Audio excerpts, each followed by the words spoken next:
welcome to New Jersey Politics with Laura Jones. I am Laura Jones, and we are so glad to have you here. Today, we are talking about public transportation in New Jersey's rural areas, a bill to fight human trafficking, and another bill to eliminate small business income from income taxes. Standing by to talk about that is Assemblyman Michael Inganamort. First, though, we're going to be talking about a growing concern here in New Jersey, and that is the underfunding and understaffing of county agencies responsible for delivering anti-poverty assistance to thousands of residents.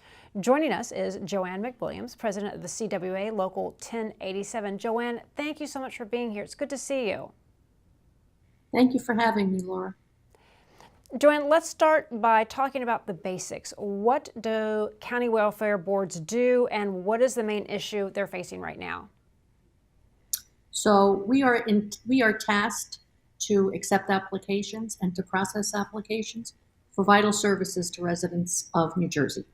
And that would include Medicaid, cash assistance, which we call TANF for general assistance, emergency assistance for people who are about to be homeless or are homeless, and for SNAP, which we used to call food stamps.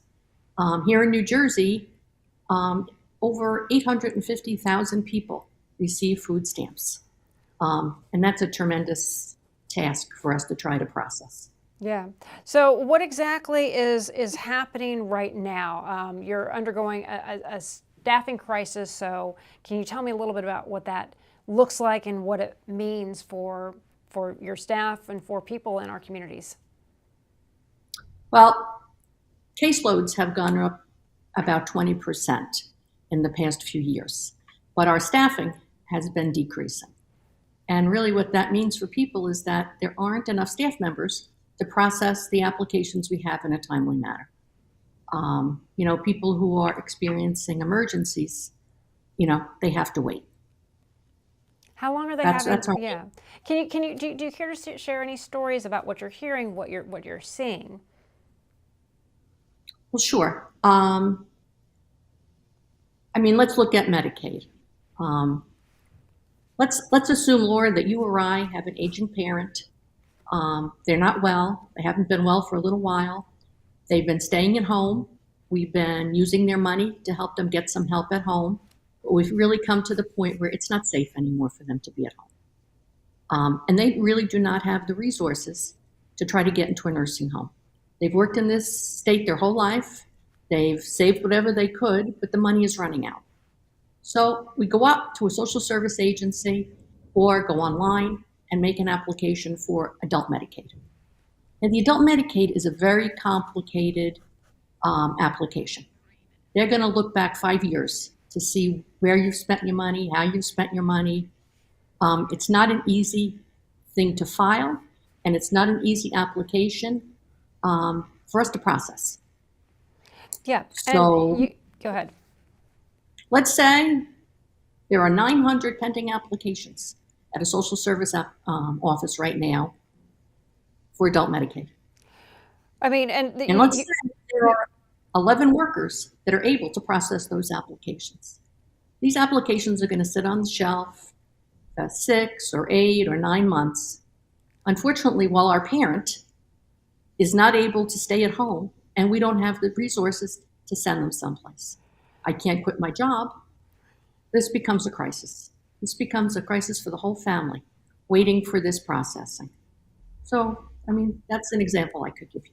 Yeah, and you did describe, I have aging parents there in Florida, and I have high school children, stuck in between trying to do things. There is, getting into nursing homes, getting into these longer care facilities, not only as a process, but whatever savings you have. This isn't about, being destitute, but you can become destitute trying to navigate.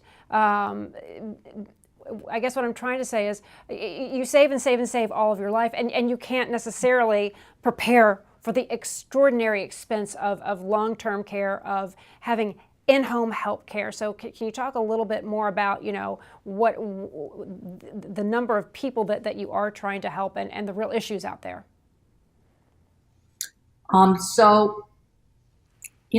Like we mentioned, it's a major problem and it's a crisis. So I kind of said earlier, There is an agency that has 900 adult Medicaid applications on the shelf. You technically can have no resources to be eligible for this program. So you have to have spent it all down. That leaves you with no money to do anything with, to bring somebody into your house, to get assistance, or to try to bring them someplace to get assistance. They need this program for that. Yeah. We need, technically, we need more people. We can't continue without more people. Why are you not getting the people you need in order to process? So let me just start there. Why don't you have enough people? Well, I would say somewhere around COVID, Laura, people started to reconsider their employment at social service agencies. Some of it because there was no school. Their children couldn't go to school. They couldn't come to work. Many counties did not offer work-at-home options. So if you couldn't come to work, you couldn't get paid. Over the years, county agencies really stopped keeping up with progressive pay. And compared to other places in New Jersey to work, the pay is low. And Chris Christie, a number of years ago, introduced legislation to make state workers and local workers pay quite a lot of money for their health insurance. So on top of having low wages, the benefits are expensive. And people really found during COVID that they could find jobs other places that were more flexible, paid more money, had better benefits, just as good benefits. I mean, one example I could give you from Monmouth County, and that is where I work, is Social Security gets a lot of our people. So if they've been working in Medicaid, Social Security would really love to have them. And they go over maybe at a little less pay than they're making today at our agency, doing very similar processing work. But at the end of 3 years, they're making more than you could make after 20 years at social services. Yeah. So, and that's a no-brainer. Yeah.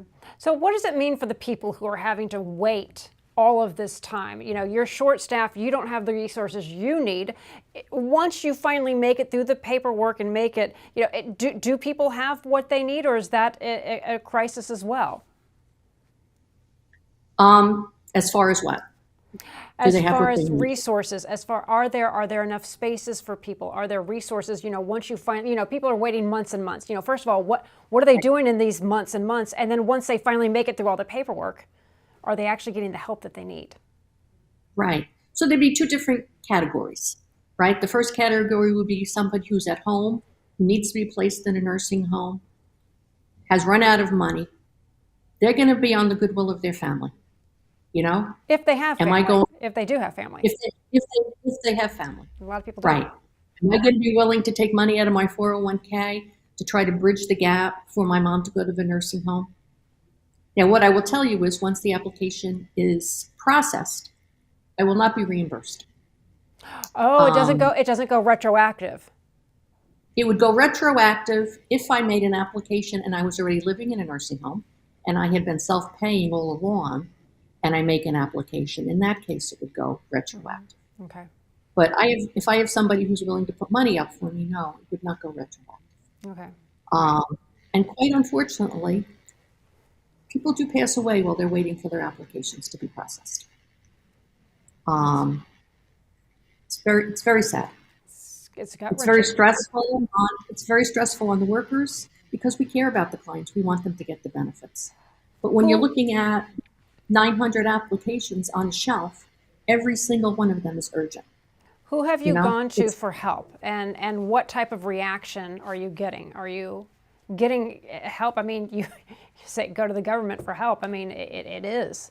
So who are you reaching out to say, hey, we need resources, we need people. People are literally dying. So we've all gone to our county agencies to speak to them about it. And honestly, it's not that they're not trying to hire people. They're at job fairs, they're advertising, they really are trying to hire people. But until the starting wages are increased and something is done about the cost of health care, it's not going to make a difference. And the people that we do get are not really well qualified people. They're not the kind of people that could process something like this. It's very complicated work. There's a lot of accounting involved. So people come, they stay for a little while, maybe a couple of weeks, a couple of months. They see how difficult it is. They see how much money they're getting for it, and they just leave. Yeah. Which starts the whole process again, because it takes us about a whole year to fully train somebody, to be qualified to process a case on their own. For that first year, they're getting help the whole way. Yeah, I mean, people who go into social services, who go into this type of industry, they're not doing it for the money to begin with. I'm assuming they're doing it because they care about people. But you're saying that they're simply not able to do their jobs, and so even those who want to help aren't able to. Similar to what sometimes you see in education as well. Teachers who want to be able to teach, but they aren't given the resources that they need. I mean, when you come into a job and the pay is low, and you're college educated, so perhaps you have student loans that you have to pay. You're going to have rent you have to pay, other expenses. You can't spread the money thin enough to pay the bills that you have. And unfortunately, some of the people that we hire are actually eligible for our benefits. They're eligible for SNAP or they're eligible for Medicaid because, the pay is low. Yeah. Well, Joanne, we thank you for the time that you took to speak with us today, and we'd love to have you back. Keep us posted on any developments, any other things that you can do to shed light to this issue, because God willing, we're all headed in that direction, and we may need help. No matter what type of savings you've done, when you need help, you need help. So I'd just like to say, in conclusion, that on November 18th, our report will be coming out, really explaining what this crisis is, all the research that we did in order to get these numbers. And we hope that everybody gets an opportunity to read it, to understand it, and I'd love to come back. Joanne McWilliams, thank you so much.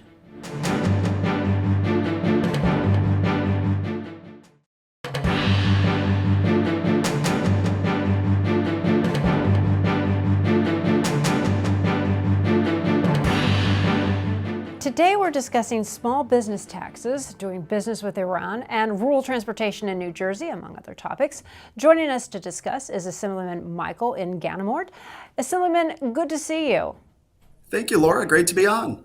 All right, first topic I want to talk about is a new program serving the elderly and disabled who don't have access to transit service. So can you tell us a little bit about what's going on? Absolutely. This was the first bill of mine that has been signed into law by Governor Murphy. It was a bipartisan bill, passed both houses of the legislature unanimously, so I think we might have gotten something right here. And what that is expanding transportation options for senior citizens and, in particular, disabled residents of New Jersey.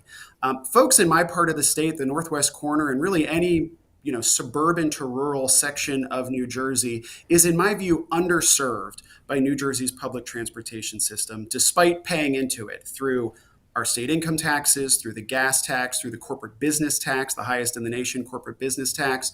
And what this bill aims to do is ensure that we get some of those services back to those more rural communities in our state, specifically allowing the Access Link bus service that complements the light rail system in the state, allowing those Access Link vans to contract directly with private ride operators. That could be Uber, that could be Lyft, taxi cabs, it could be a limo for all we care. We just want to make sure that those Access Link vans serving the disabled and senior citizens are reaching more New Jerseyans, stretching deeper into the more suburban and rural areas of our state. Again, these are residents who are paying into the system. They're not being served by it, and this bill seeks to close that gap. Can you tell me about some of the partnerships that you have teamed up with to achieve this? You mentioned Uber.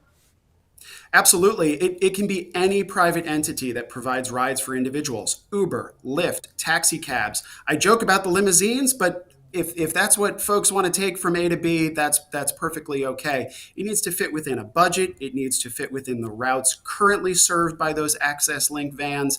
And the idea here, Laura, is to get those disabled New Jerseyans, those senior citizens in New Jersey, get them from their homes via that private ride operator to their nearest bus station, to their nearest light rail station, which in parts of Sussex, Morris, Warren, even a lot of the more rural southern New Jersey counties, those train stations are not close by. So this is a really critical link in connecting these New Jerseyans to this otherwise pretty robust transportation system in the state. Now, if you have a senior or someone disabled trying to navigate and figure it out, where do they go to get the information to see if they qualify, what kind of, if they have to pay out of their pocket to find out more? Absolutely. So any resident who currently qualifies for the Access Link bus service, there are no changes to the criteria, no changes to the qualifications that are required to avail oneself of those services. All of that information remains on the Department of Transportation's website.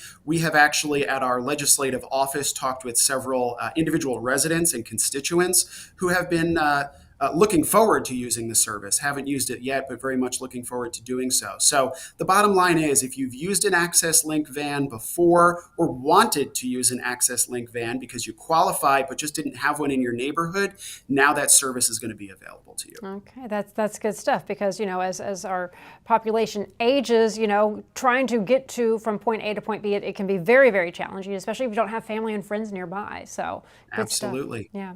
All right. Absolutely, especially in those rural corridors. Right. Oh yeah. So I want to switch gears, and also as people become older, even if they do have their own transportation, sometimes you don't want them driving after dark, especially with it getting dark so early Great now point. too. Yeah. Absolutely, Laura. Great point. Yeah. All right, so I want to switch gears and talk about a bill that you have that is actually helping combat human trafficking. Can you tell us a little bit about that? Absolutely. So listen, we're taking on every sort of issue that we can down in Trenton, and human trafficking, as you probably know and many viewers probably know, is just a scourge on our society. It is present in all 50 states. It is unfortunately present in all 21 New Jersey counties, and we're talking about two types of trafficking: labor trafficking and sex trafficking. There's more we need to do, I believe, to combat human trafficking, specifically on two fronts. The first is financial. So I've introduced legislation to expand the criminal code in New Jersey to increase the penalties for those individuals who are benefiting financially from human trafficking. Not the guy or gal in the room, not the guy or gal who is coordinating these illegal or illicit activities, but rather the people one step further removed who are benefiting from what's going on financially. Think about the nail salon that might be using illegal labor. It's not just the individual who is supervising those human slaves. I mean, that's a strong term, but I think it's accurate in a lot of these situations. Not just the individual who is quote unquote supervising those individuals, but the person at home who is profiting financially. So I'm excited about that legislation. We are working on bipartisan support to, as I said, expand the criminal code and ensure anyone benefiting from human trafficking, is held to the highest extent of the law. Yeah. The other side of this, Laura, has to do with protecting our children. We've found that children are especially vulnerable to the evil forces, I'll call them, of human trafficking and those who might recruit them online, whether that's on a home computer, a phone, particularly some of the social media sites. This has become a hive where some really dark and I would call them evil individuals are luring children into the human trafficking trade. And so what I've introduced is the Human Trafficking and Child Exploitation Act, which is essentially the state level equivalent of the federal Kids Online Safety Act, which has been getting a lot of buzz down in Washington, D.C., which would require age verification for any internet connected device in the state. So if you are under the age of 18, you would need to provide identification. And if you were under 18, you wouldn't be able to view some of these websites and known trafficking portals. If you're over 18, that's a different story. And we're not going to nanny state what an individual cares to look at online, so long as it's legal. But we need to take extra precaution to protect our children from these things. I think that what is really so frightening for so many families when you have children is, you might think human trafficking, oh, well, that's just somebody who lives in an urban area whose parents aren't around, they're, latchkey kids, they're not being supervised. But no, this is anybody can fall victim if they have an internet connection, if they have a social media account. These are the people who are being preyed upon. Absolutely, absolutely. This is present. It's been established. The Attorney General has shared the data. This is present in all 21 counties, urban, suburban, rural. It does not matter. We had a very tragic situation in New Jersey last year where a young girl from Bridgewater was lured into a human trafficking situation, forced to do incredibly awful things with other people. And fortunately, law enforcement was able to resolve that matter, rescue this young woman, and criminally prosecute those who did awful things to her. So our children are vulnerable. It doesn't matter where you live in the state. The community doesn't matter. The community profile doesn't matter. Human trafficking does not discriminate. Right. And we need to do all we can to protect all our New Jersey kids. Yeah. Another bill that you're sponsoring is one that would limit state business with Iran. And I think a lot of people would say, what do you mean the state is doing business currently with Iran? Well, here's what it comes down to, Laura. Under current New Jersey law, public contracts are allowed with energy companies connected to Iran so long as they are under a $20 million threshold. If I had a magic wand, or if I was the governor of New Jersey, I think that number should be zero. But nevertheless, I've introduced legislation to cut that threshold from 20 million down to 10 million, cut it in half, because I think it's a good opportunity to start the conversation with fellow legislators. This is not a topic that gets a lot of attention in Trenton or frankly in the media, but all 50 states have a role to play when it comes to isolating Iran. And I think New Jersey is uniquely situated. We are a wealthy, dynamic state that has quite a bit of international trade, international contracts coming into and out of our state. And I think we should do all we can to isolate Iran. And the bottom line here, Laura, is that no New Jersey tax dollar, no New Jersey dollar, no dollar that originates from our state should, in my opinion, find its way to Iran, where the regime in that country utilizes those dollars to fund regional terrorism and advance a nuclear program that threatens the region and the world. So I'd like to see New Jersey have no part in that business. We should be a leader in the country on this issue. We wouldn't even be a leader. New York is already doing this. They have eliminated the threshold. No public contracts whatsoever in the state of New York may be connected to Iran's energy sector. I'd like to see New Jersey catch up. Yeah. Do you think, are you getting bipartisan support on that? Well, we're having good conversations. We're having good indications. We're waiting for that bipartisan sponsor to hop on. Hasn't happened yet, but I'm not letting this issue go, and we're going to keep on working on it.